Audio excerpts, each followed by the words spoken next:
Welcome to another edition of the Brazilian Shirt Name podcast.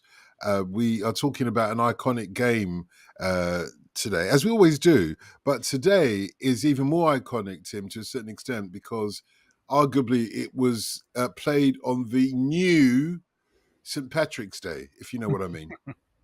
Indeed, none shall sleep during the course of this podcast because we are going all the way back to Italia 90, a great day in the life of Italy and the recently departed Toto Schillaci, and a great day in the history of Irish football, and a great day in the life of Paddy Barclay, who was fortunate enough to be in the Olympic Stadium in Rome for this game. Certainly Legendary. was. The legendary Patrick Barclay. Forgive me, Paddy. I'm just like trying to represent you because I thought Tim undersold you somewhat. So we're talking about the legendary. So that's new, isn't it? So there's clearly some history between you and Vickery. We'll come to that. But luckily, there's geography as well. So yes, that'll keep you apart.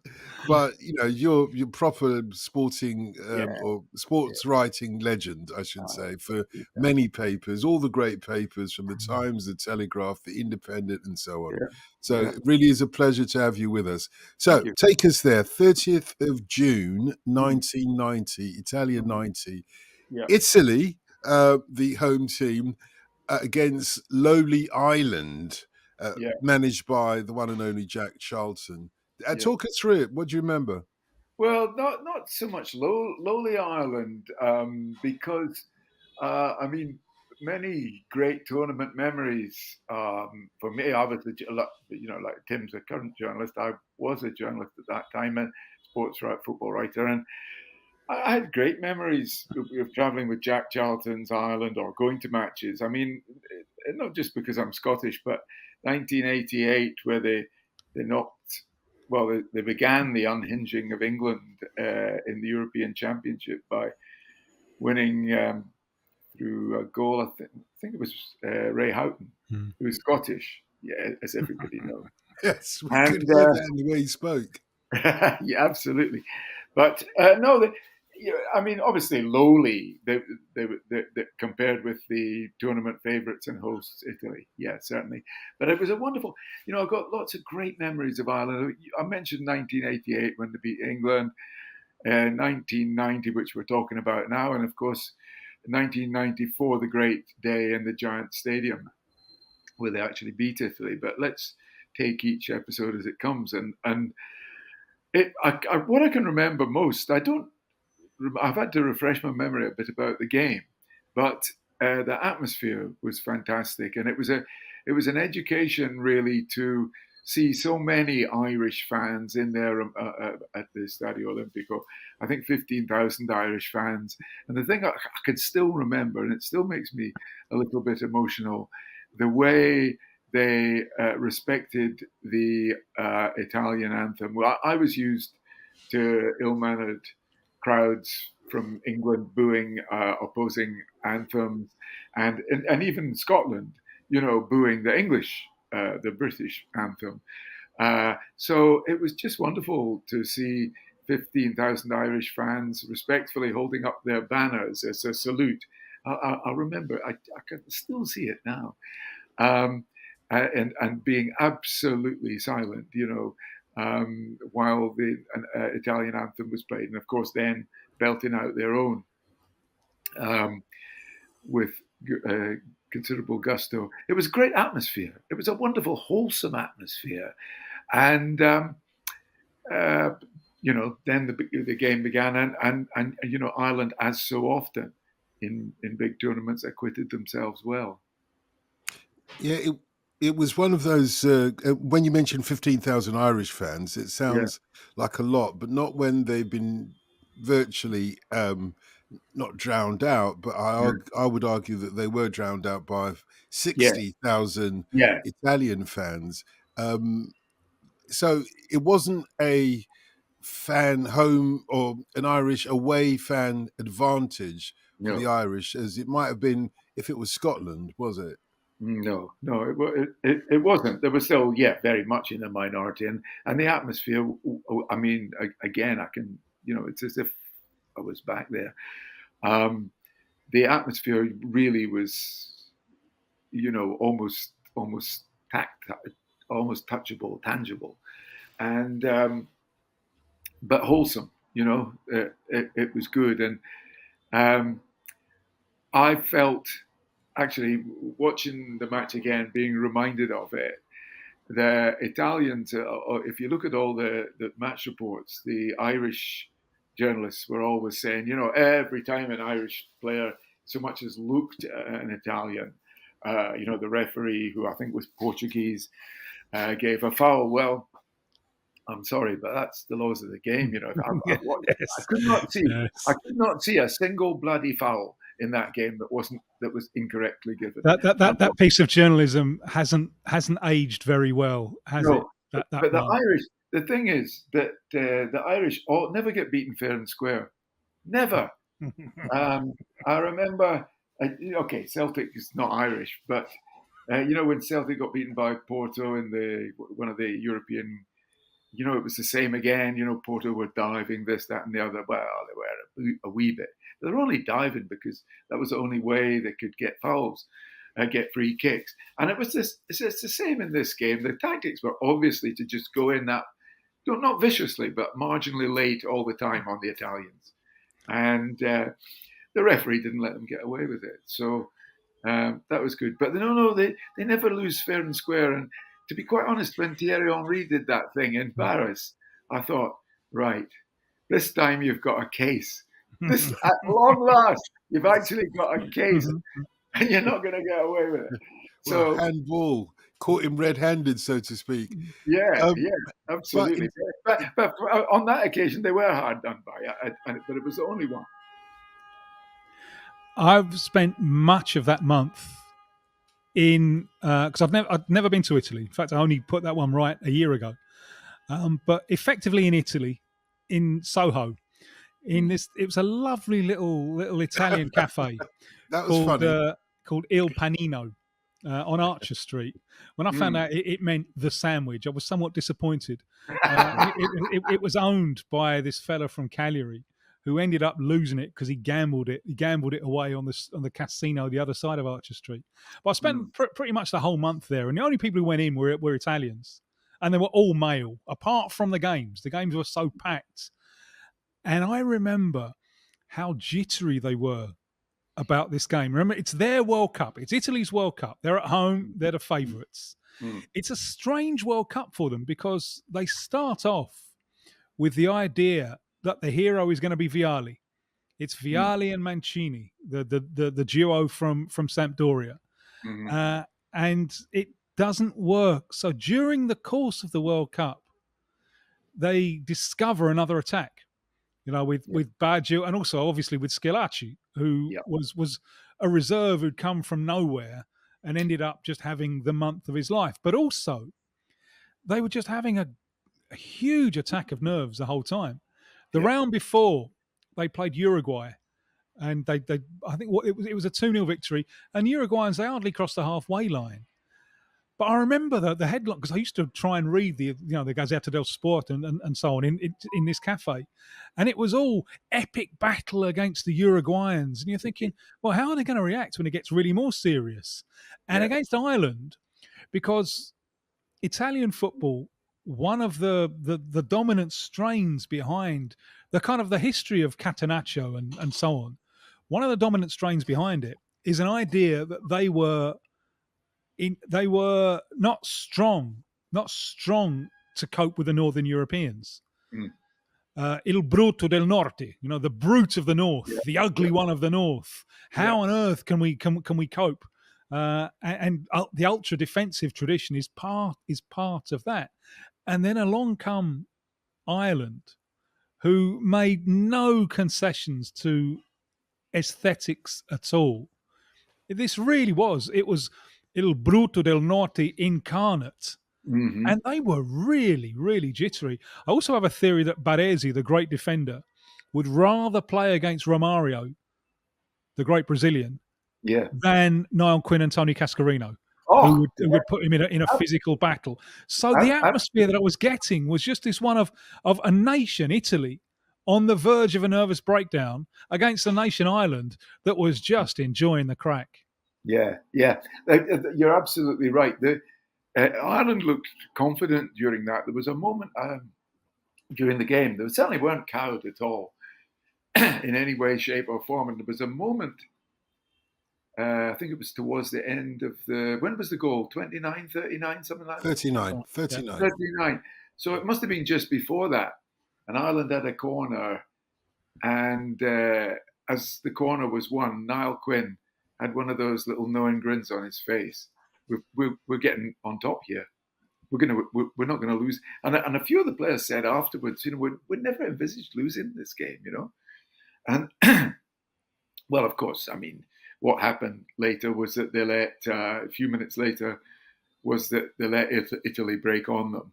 It was a really good counter attack, and then Paki Bonner was a very, very good goalkeeper, but on this occasion he did that thing that bad goalkeepers do, which was parry in the wrong direction. I mean, he should have got an assist for that, Bonner, because he could have touched it around the post. He wasn't asking for an assist, so and he pulls it back into Scalacci's path. And honestly, I wouldn't have scored it, but I think you might, Tim. I think you might have. No, I'd have the pressure would have got to me. I'd have skied it miles over the bar. Scalacci just puts it in beautifully, doesn't he? Bonner's off balance, isn't he? And he's fallen the wrong way, so he's fallen away from the goal. So although the angle for Scalacci is not great, he has got the whole goal to aim at. And with admirable calm, he puts it right across. It's a great finish. What we used to call a plum. And it's funny, actually. You're looking at, I know we're going to talk a lot about Scalacci because we're speaking in, shortly after his untimely death. And the thing about what's reminded me watching some of that World Cup again is he was playing on so much adrenaline in that tournament. He really was.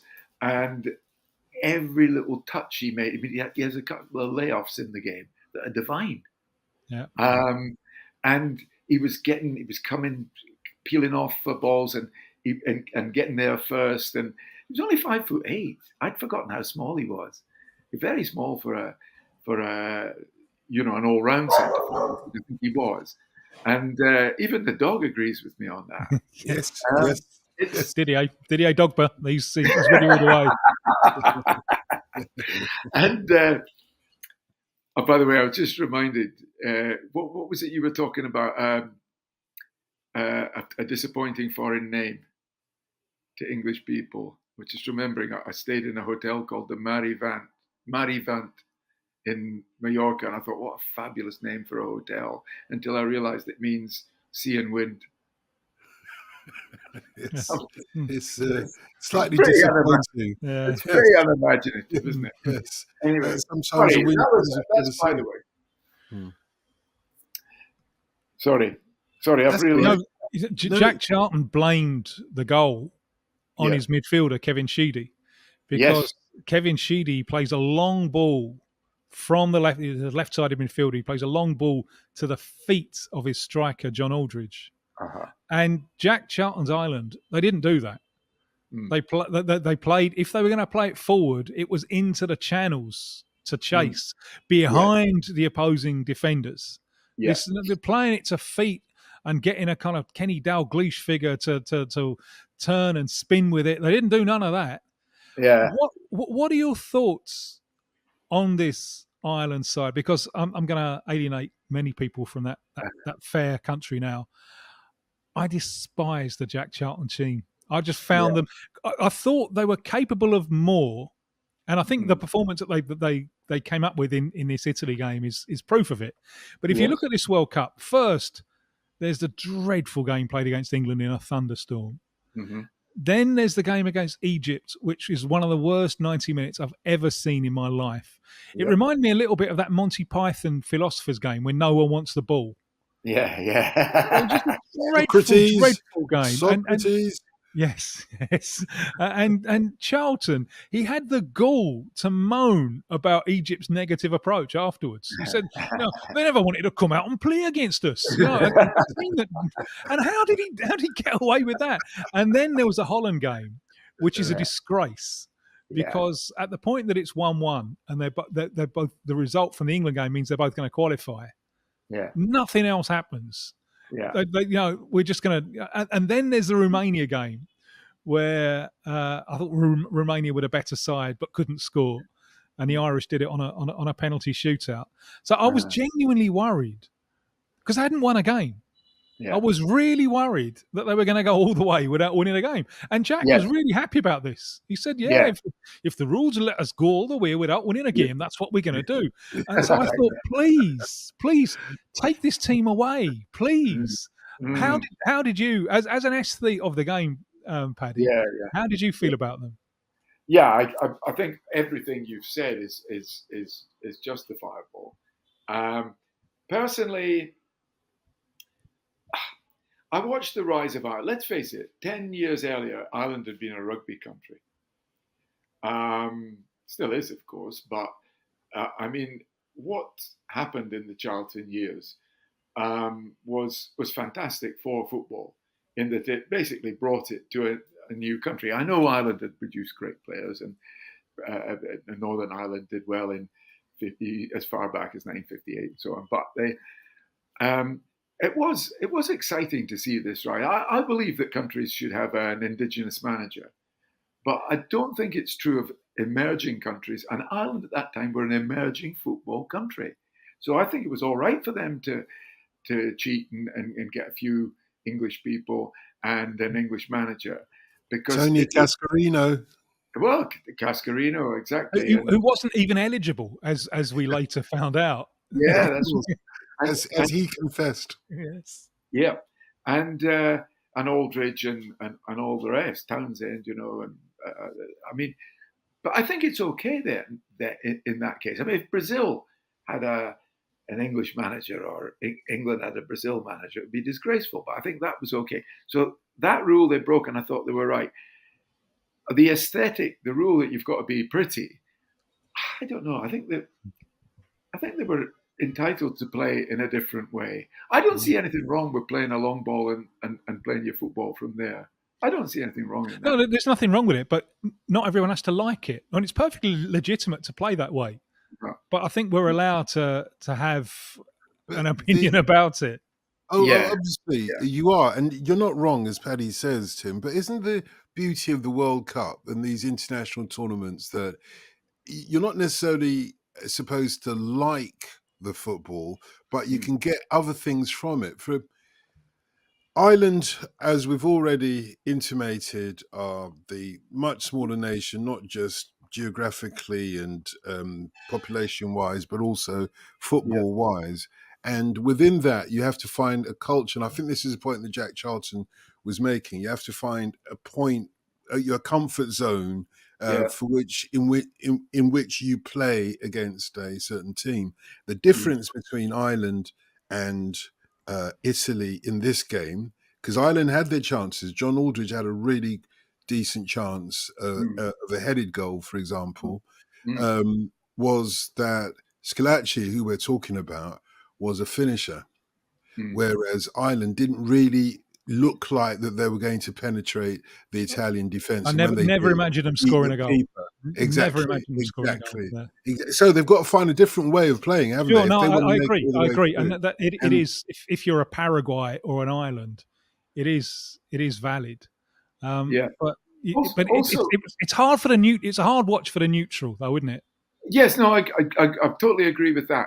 Except the only thing I would say, and I'm sort of wondering if I'm being a devil's advocate, really, but I tell you what I miss. I watched the European. We're speaking in 2024. I watched the European Championship, as I'm sure everybody did, and I saw 24 countries. 23 played exactly the same. The only team that played a different style was Scotland, who played a style called shite. And and got what they did. But all the other teams played the same way, very methodical, working to wide positions, cutbacks. Basically, you knew exactly what was going to happen in every attack. And I kind of do slightly pine for the days, when European football was in its infancy in Britain, and you had teams, Honved or other teams coming to England and looking like creatures from a different planet, and Cullis, the Wolves manager, who was were often the hosts of the best of these games, watering his pitch to make it difficult for the foreigners' close passing game, and in other words, for it to be very, very different. You used to be able to tell, and Tim will know exactly what I mean. You saw a Brazilian footballer, you knew he could only be Brazilian. For a start, he would take the ball in his chest. He would love chest control, and somehow they had that lopey walk, and only Brazilians had that flexibility. And now I watch Brazil, and they don't look much different from North Macedonia. I mean, occasionally a little bit, but I quite liked, and I suppose watching Ireland in that tournament was a reminder of the days when there were different ways of playing football. And I think it's become much more homogenized now. And although it's probably better, more attractive now, it was quite nice just when teams were different and reflected different cultures. Although this was one of the arguments that was going on in Ireland at the time, that this was an English way of playing. It was. That had nothing to do with the tradition of Ireland. I've got some. It's a fabulous little piece that the great Roddy Doyle wrote, Irish author, in 1993, and there's things here that really I think get to the heart of the matter. And this is his reflections on the final whistle. Mm-hmm. It was one of the great times of my life when I loved being from Dublin and I loved being Irish. 3 years later, it still fills me.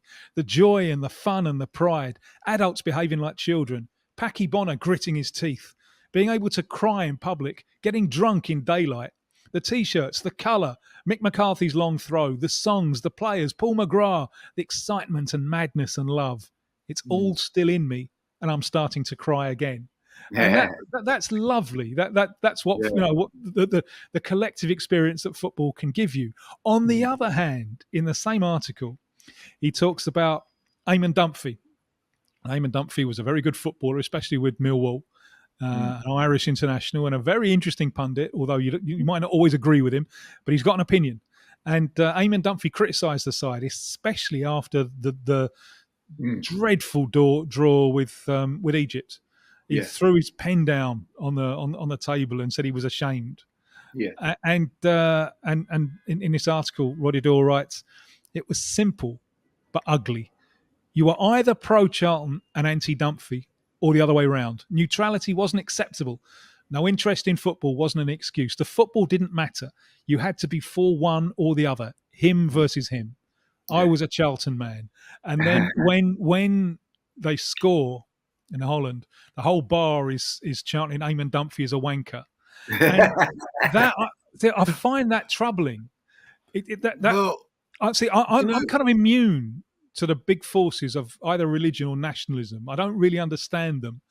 But what worries me about that, it's almost like a fascist thing where you're obliged to support a way of playing that you might not like, but you go along with it anyway. That would trouble me. Isn't it, as a spectator or as a fan, isn't it that somebody's trying to rip the joy out of you? Like the first quote from Roddy Doyle that you had there has the euphoria of being a fan. And what's wrong with being able to act like a kid again and get drunk in daylight and all of those things? Then somebody comes along and says, no, I'm going to piss all over your party.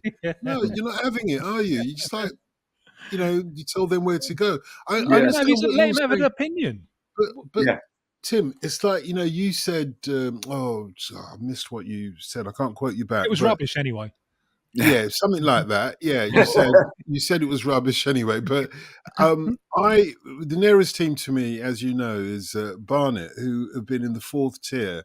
When you go and see Barnet, you don't expect this Yeah. silky skills. Even if Edgar Davids is playing for Barnet, you expect to see, not just from Barnet, but from the opposition, a kick and run. That's dribbling in the 4th tier. They kick it just wide of where you can reach it, and then they run as fast as they can to get the ball, and then they hoof it in, cross it into the penalty box as soon as they can, and hopefully somebody's there to bang it in or to roll it in, or however they get it in.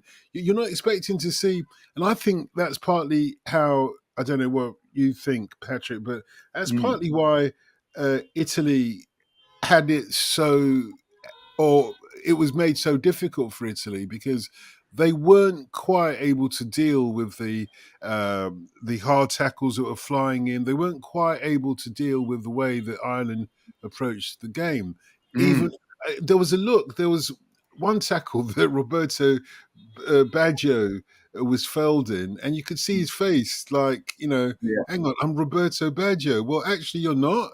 You're just the opposition in this game. That's true. I think, I would draw a distinction between tactical fouling, if you like, or strategic fouling, which is as old as the hills. But certainly Ireland did practice it. I would actually stress that Wimbledon, who were the Ireland, if you like, of English football, Good comparison. Domestic English football, they were dirty, and Ireland, I don't think were. They certainly weren't. I agree. As blatant with it, and so I think there's a difference there. And I would say that the Ireland tactics against Italy were actually pretty good. I don't think they played crass football. There's no law that says you can't hit crosses for a big centre forward if he's half a yard taller than Baresi. That's the thing I find frustrating about them. That you watch them in this game and you think this side was capable of more. I know that's a very cruel thing to say about Jack's Ireland, because he got them to places that they'd never been before, and he's loved for it. Yeah. But you see the performance against Italy, and you thought, this team can play. They could. I mean, they played football 4 years later against Italy in the United States. In New York, that was a good football match, actually. Against, I mean, maybe not quite as good an Italy team, but still they beat them.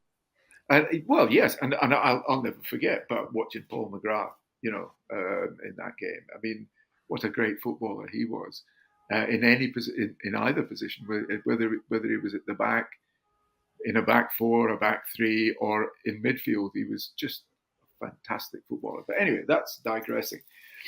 No, I think that I agree with Tim. I think that the performance against Italy, in their way, proved that they were a legitimate football team. Yeah. I mean, I love these teasing balls that designed to pull the centre back out of position, and or designed to make him run backwards, or and watch over his shoulder. I think that's football. That's part of football. I love it. I don't think you have to play it to feet all the time. I mean, I admire Guardiola ball. Of course. Who doesn't? But I like a bit of a change as well. Were you there? Obviously, you're there in the stadium in a professional capacity. Yeah. How much of a Celtic alliance was going on there? Were you supporting none at all? No, I don't feel any Celtic alliance. Bloody Welsh moaners every time Scotland beat them. No, I don't. I do. Obviously, I prefer them to England. I mean, if any Ireland teams play in England, I support an Irish team. I'm an Irishman then. Or if Wales are moaning buggers, but I mean, I still support them against England. I'd support the War Crimes 11 against England. But The sorry, that Oh, yeah, let's leave Nuremberg to one side. actually, they were a good side, Nuremberg. I remember them Oh, in yes. the UEFA Cup. But no, no, it's just I don't know. I didn't feel any Celtic alliance, but I did. I did think Ireland were a very likable team off the field, as well as the atmosphere around them. They were very much at one with the support. They would, unlike England, who would always stay in great, 5-star, out of the way places patrolled by security and so on, in the middle of nowhere. The Irish would stay in the same hotel as their fans. I remember, several occasions going back to talk to people after games, and you were having to fight your way through a crowd, like it's like being on the cop, with all the fans milling about the lobby. So there was a lot to like about them. But no, in terms of aesthetic value, no. Do you know who the Pope supported in this match? I didn't ask him.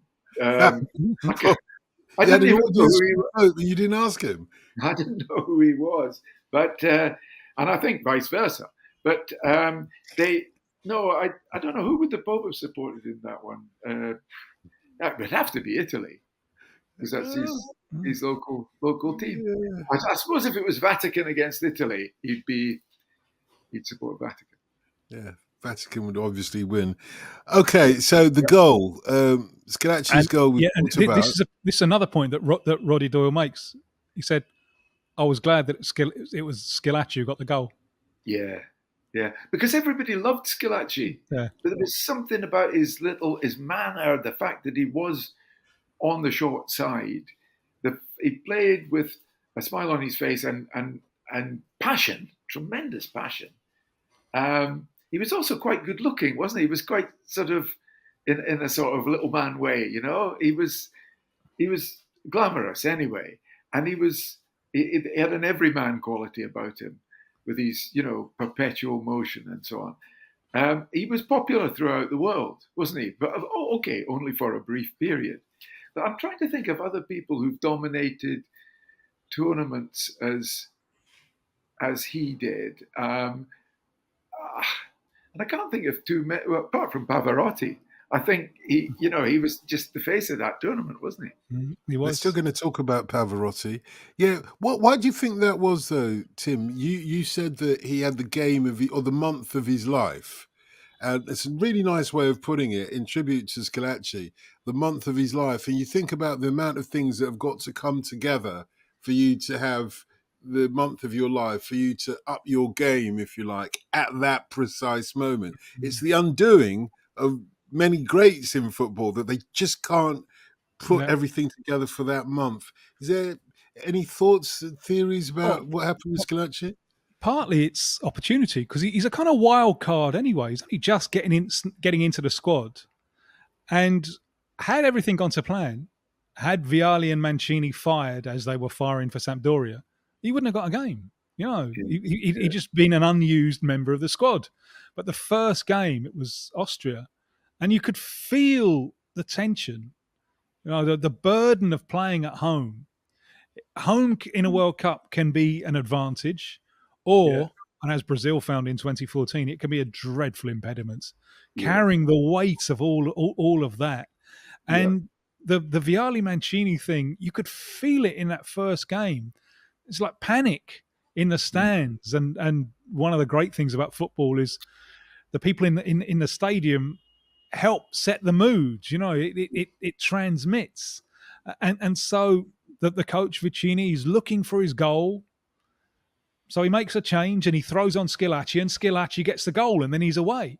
Yeah. But had everything gone to plan, we'd never heard of him, because he'd have been just a squad player. The squad player, yeah. And I mean, I'm put in mind of, remember Paolo Rossi? And, yes. and of course. And although he was a better, probably he'll be remembered as a class above Scalacci in terms of his career, but he wasn't going to be in that World Cup either, was he? He came. Well, 82. He comes in at the last moment, doesn't he?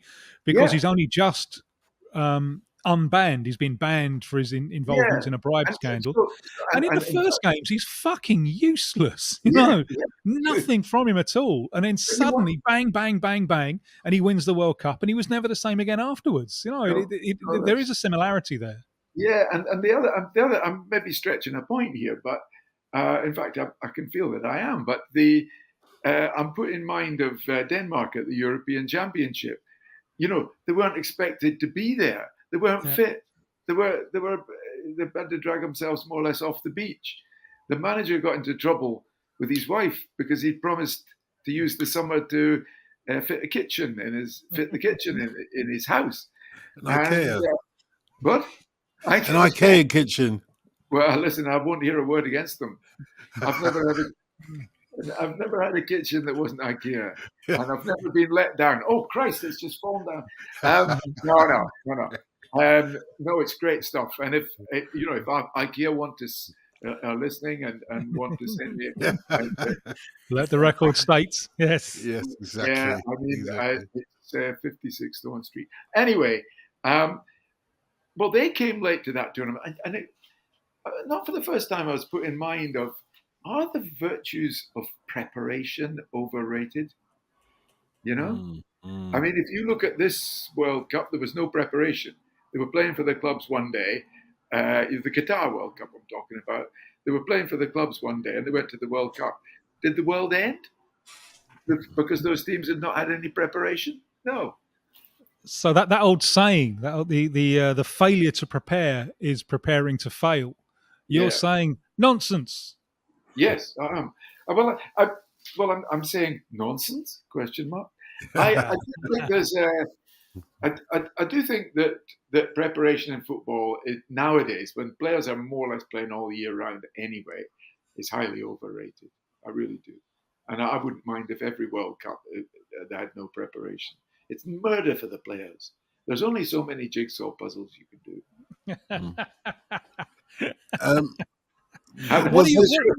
What are your favorite? It does, yeah. What are your favorite memories of being in Italy for this World Cup?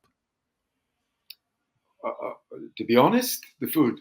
But because it was 34 years ago. Food in England was not as rubbish. In Britain was not what it is today. We talked before about homogenization. You get the same, more or less the same food everywhere you go, but pizza usually. And but in those days, you had to go to Italy for pizza, and fresh pasta I'd never tasted before. So I'm being slightly frivolous there, but the 1990 World Cup was not a good World Cup, was it? Oh, and it forced FIFA to crack down on the tackle from behind. Correct. Because it's the World Cup with the lowest average goals there was. Yeah. So they thought we have to do something to promote the quality of the spectacle. So obviously English people have good memories of it because England reached the semi-finals, and the best games were involving England. It was a footballing side. The Belgium game was fantastic. The Cameroon game was dramatic. The Germany semi-final was wonderful. But a lot of the other games were disappointing, weren't they? So English people think it was a great World Cup. It wasn't. It was terrible. And as you rightly say, Blatter and Platini actually and others helped to redesign the game. Blatter set up something called Task Force 2000. And it was a wonderful thing. Well, it was for me because they had people from all over the game, and they called them to a conference, 2-day conference in Stockholm. And I don't know why, I was chosen as the representative of written press. And but there were representatives every other part of the game, including players. And anyway, I went over there. It was quite instructive, actually. It was quite a good insight into FIFA corruption, actually, because they paid me twice as much expenses as I should have got. But anyway, that's by the by. And it was one of the greatest moments of my life because there were people there like Platini, Beckenbauer, I think, was there. I think Cruyff was there. There was a referee called Dermot Gallagher, who's still going strong as a pundit now. He was there as the representative of the referees. There was a guy called Hansi Muller, who had been a player, you might remember, played for Inter, I think. Very, very fine attacking midfielder with the Germans. Yeah, splay-footed. And he was there as a representative of agents because he was a budding agent at the time. So there were people representing everybody and little old me. Anyway, we were taken out for a dinner on the only night I was there to a nobleman's house on an island off Stockholm. And while we were waiting for the boat to take us, we were all having a few beers in the hotel bar. And I promise you, this actually happened. I suddenly realized that I was the only person that hadn't bought a round. So I quickly thought, well, the boat will be here in a minute. I'd better get my round in because I don't want to let these great stars. So I said, right, lads, is it another beer? Franz, Johan. This is not a lie. Franz, Johan, who was it? Michel, what's yours? Are you having another beer? Yeah. And so I bought a round for all these great people. And Dermot, because I remember Dermot Gallagher, the referee, was there. John Toshak was there, representing managers, I think. And so I bought this round for all these superstars. And I remember I got that pissed that on the way back from this nobleman's residence where we'd had dinner, I was actually, in slurred tones, I was prodding Platini in the chest and telling him, what you don't understand, Michel, is this. I was lecturing fucking Platini on football. It just brought out the inner Glaswegian in you, didn't it?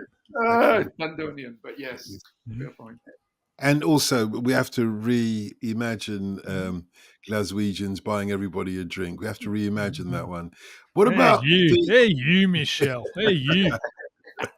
Trouble with you, Michel. It's Johan that I liked. Flipping hell. It's Mr. Cruyff or Lord Cruyff to you and I. But we do look at the musical soundtrack to the iconic games that we talk about. So we're paying tribute to Toto Schillaci. And the game was 30th of June, 1990 in Rome. Is it the Olympic Stadium or Stadium Olimpica? Italy versus Ireland. Italy won 1-0. But it was Elton John that was in the number one position in the charts at the time. Sacrifice, Healing Hands mean anything to you, Patrick? Yeah, a good straight up and down Elton John song, I would have thought. I was never a huge Elton John fan, but I think he's probably got over that. Yeah, he's gotten over it. He said so himself the other day. And I call him Elton, actually, but I call him Reginald. Yeah, well, you would, wouldn't you? He hasn't gone by that name since he was in short trousers. What was number two? What number two is the interesting one, the song of the moment, I think it's fair to say, Luciano Pavarotti's Nessun Dorma, which I played just last night on request, by the way, on the old wireless. For some reason it's between that and the number 4 song here in the UK as to which is the number 4 song being World in Motion by New Order, as to which is the ultimate World Cup song. What would you go for, Nessun Dorma or World in Motion? I would go for Nessun Dorma, obviously. I mean, what's that? What was that? I'm innocent. It's got to be something in Brazil, mate. Yeah, it's street sounds. It's the usual 2 cars nearly colliding and then going heavy on the horns. Oh yeah, well they've started doing that in England now. It's homogenization, mate. Indeed, yeah. Globalization, eh? Globalization. Yep. So it's Nessun Dorma for you, Tim. It's World in Motion. I don't like Nessun Dorma. I don't. It's not. No, I just don't understand it. It's not my idiom. Whereas I think World in Motion is the greatest. It's the first time intelligence has been used with a football song. With all due respect to Chaz and Dave, because I love all of their Tottenham ones. Oh yeah, they're great. Yeah. I think World in Motion it's like a piece of art. Yeah, it reminds me a little bit of that. The bit that I read out from the Paddy Doyle thing, Roddy Doyle thing. Yeah. That conjures up, World in Motion conjures up some of those same feelings. I don't ever remember a football song before or since thinking that's a work of art, and I think World in Motion is. Yeah. So you didn't feel that way about We Are Ron's 22? No, this time more than any other time. This time, yes, no, bizarre song. I do sing it in the shower from time to time. Yeah. Yeah, I don't know why, it's just stuck in the brain. And talking of being drunk in Stockholm, at number 3, Roxette with "It Must Have Been Love." Everybody loves that, don't Are they? they from Stockholm or are they from Göteborg? No, you're absolutely right to actually, you're spot on. They're not from Stockholm. The guy, Per Gessle, is from, it's near the south. I think it's Harland. It's not Gothenburg. Marie Fredriksson, I Ördeberg. think. Yeah. Yeah. Yeah. She's not from Göteborg because I would know from the Göteborg. accent. They've got a distinct accent, but she's from Skåne. I'm pretty sure. Marie French, late as she is now, she's passed way before her time. What about number 5, Oops Up Snap, which is like the rebooting of rap music? Anybody interested? No. No takers on that? No. Okay. Number 8, Maxi Priest, Close to You. Unless Love you want him. to talk about the number 7, Mona by Craig McLachlan, who was one of these Rather guys not. from Neighbour. Yeah, I know. It's just a rip-off of Willie and the Handjive, that one. But yeah, Maxi Priest, Close to You, you love it. Paddy, any thoughts? No, honestly, I'm not going to be very helpful on this because I don't want to sound, virtuous or anything, but honestly, all the time when I was at World Cups or in World Cups years, when I was working as a football reporter, I thought of nothing else. I was just totally absorbed in football. If I wasn't watching a game, I wouldn't be listening to music or watching the telly. I'd be reading World Soccer, or I'd be watching a game on the box. So I'm absolutely, for 40 years, music became nothing to me, really. How do you feel about that in retrospect? Do you think that you Yeah, exaggerated? I think I wish I had my life to live again. I would have made my life more diverse and not given so much to football. Sorry, that's a terribly deep and rather gloomy answer to a bloody interesting question, but I would definitely not. I don't think I got back what I put into football, and that sounds selfish and gloomy and all that, but I think I gave too much. It's reflective, isn't it? It's not that it's so much gloomy, although there's an edge of gloom about it, but it's reflecting on one's life. Yeah. I don't think you'll be the only one who feels like you put more into something than you got out Yeah. of it. But you also gave a lot of pleasure. Yeah, Let's that face kind it. of commitment, you could clearly see that in the quality Totally. of your work. And I remember the first time we met, which was in the Maracanã for a Yep. Brazil-Argentina game in '98, Yeah. shortly before the World Cup. It I was remember having Veron was playing. That's it. He was Ran the the best. show. He Ran was the the best show. player on the field. Yeah. He was, yeah. And I remember having the pleasure of telling you that you were one of the ones that I'm most respected. Thank So you could really tell it from the quality of your work. I suppose one question is, the line, is it a Kipling line? What do you know of England who only England knows? Yeah. Do you think that maybe you could have been a different journalist and perhaps in some ways an even better one had you stepped away, gone into other things, and then brought that back into your football journalism?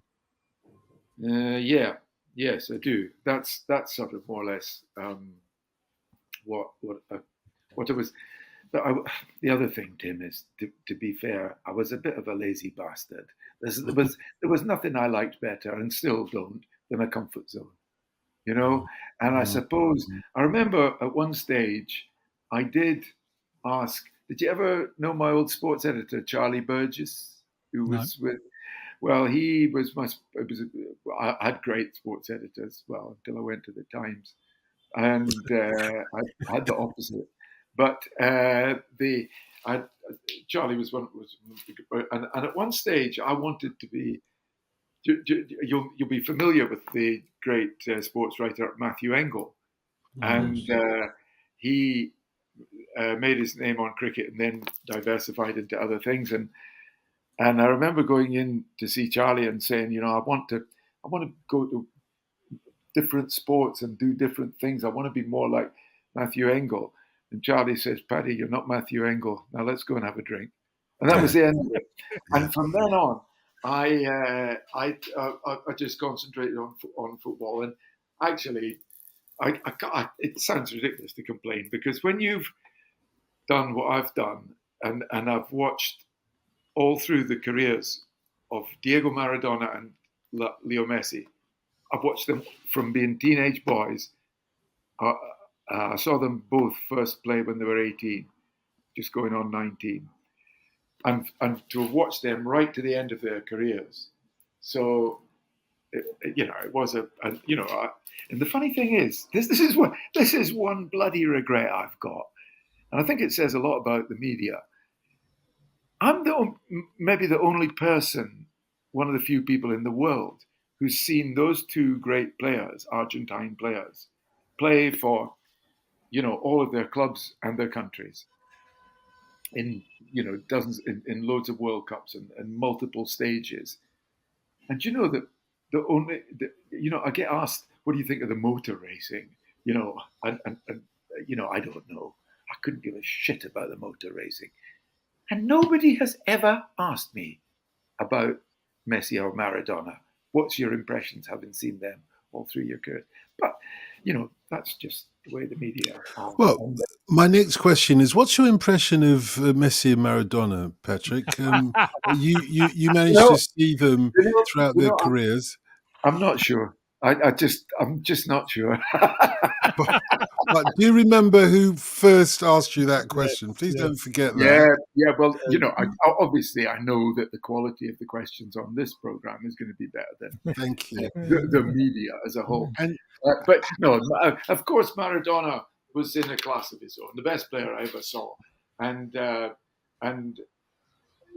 he played. If Lionel Messi had to play with players trying to break his legs every minute of every day, I don't think he'd have achieved as much as he did. And thank God to Blatter and Platini for making sure that that Messi did not have to play under the conditions Maradona did. There are some tunes. It's a great point. Sorry, but it's a great point. And for all of Blatter's faults, and you mentioned seeing the FIFA corruption up close, and it was corruption as an MO, if you like. Yes. It's the way it worked. Yes. But for all of those faults, there was still at the heart of it the decisions that were made quite often benefited the game. And the crackdown on a tackle from behind, there's no doubt that's one of the big things that came in, and it massively benefited the game. And as you said, I think it might have been you. It was either you or Hughie Mack who told us about Tommy Docherty. Yeah. At the start of Messi's career, he was asked what he thought about Messi, and he said a few years ago he'd have had to take a note from his mum just to be allowed onto the field, because it would have been too dangerous for him, for someone like that. That would have been McElhenney. I'd love to own it. It's yours. Take it away.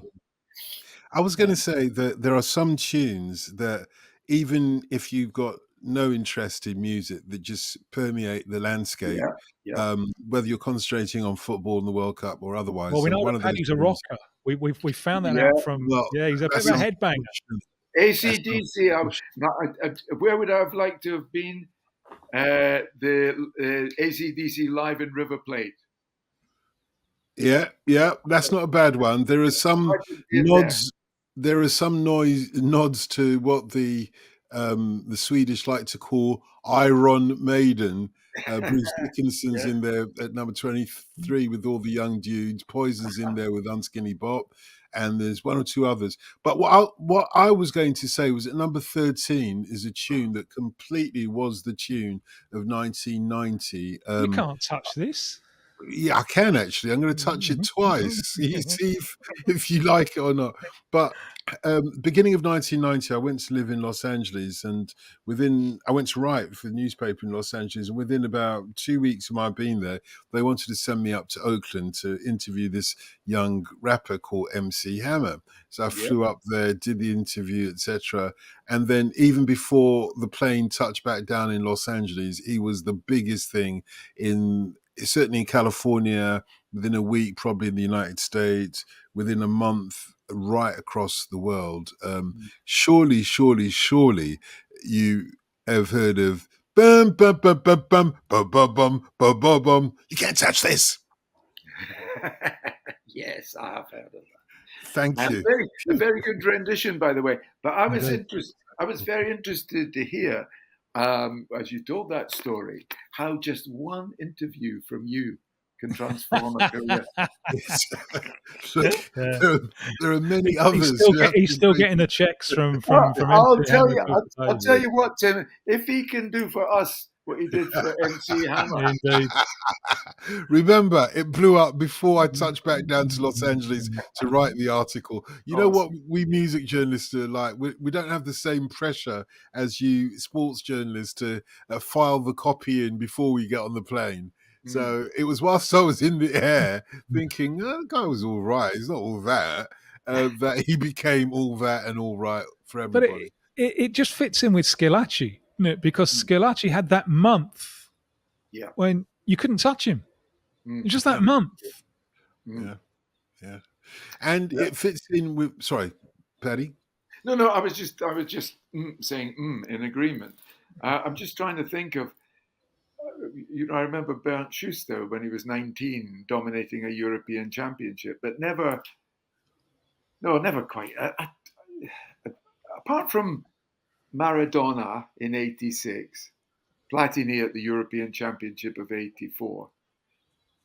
There aren't many players who have just grabbed a tournament by the scruff of the neck like that. If You Can't Touch This by MC Hammer was the theme to our topic today, paying tribute to Toto Schillaci. If MC Hammer's You Can't Touch This was his tune, then you'd have to go to number 38 to find Ireland's tune, and indeed St. Jack's tune, written by the perhaps greatest rock band to come out of Ireland since Thin Lizzy, which is U2. I still haven't found what I'm looking for, but this version is by the Chimes. Bono has stated for the record that he feels that this version is better than their own version, and it feels like a kind of a spiritual experience. Ireland in the World Cup taking on Italy to a certain extent, and it's something of a gospel vibe about it.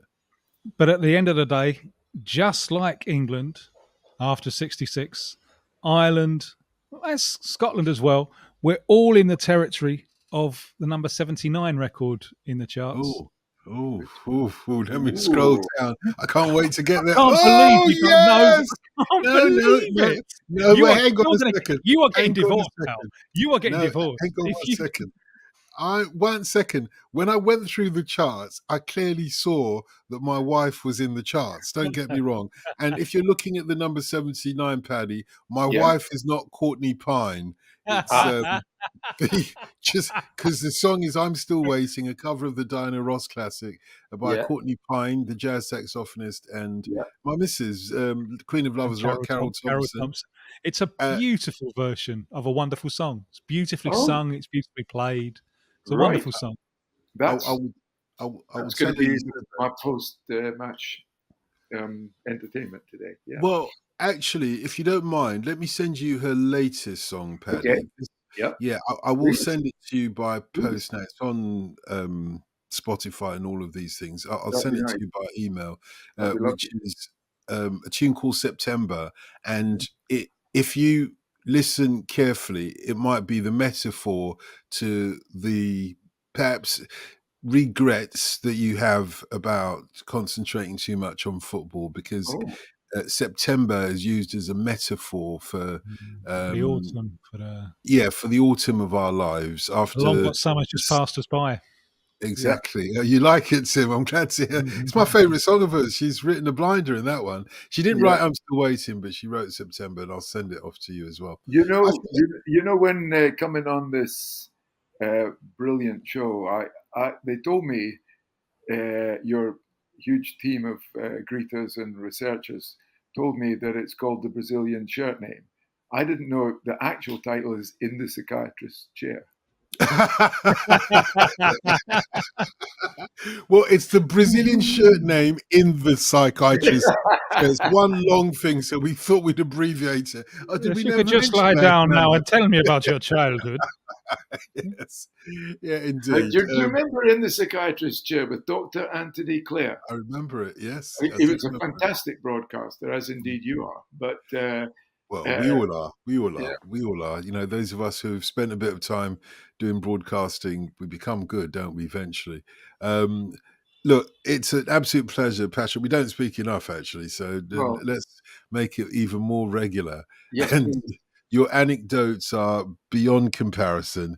But your memories of this game and your conversation through it, 1990, Ireland versus Italy, will live on. It's legendary now. Now that you've spoken to Tim Vickery about it, it'll stay there in the annals of football time forever and ever and ever. So thank you very much. Well, thank you, boys. Tim, thank you. And honestly, let's have a drink to Toto Scalacci, because I think he, in his glorious month, he has given us all something to aim for as well. So good on him.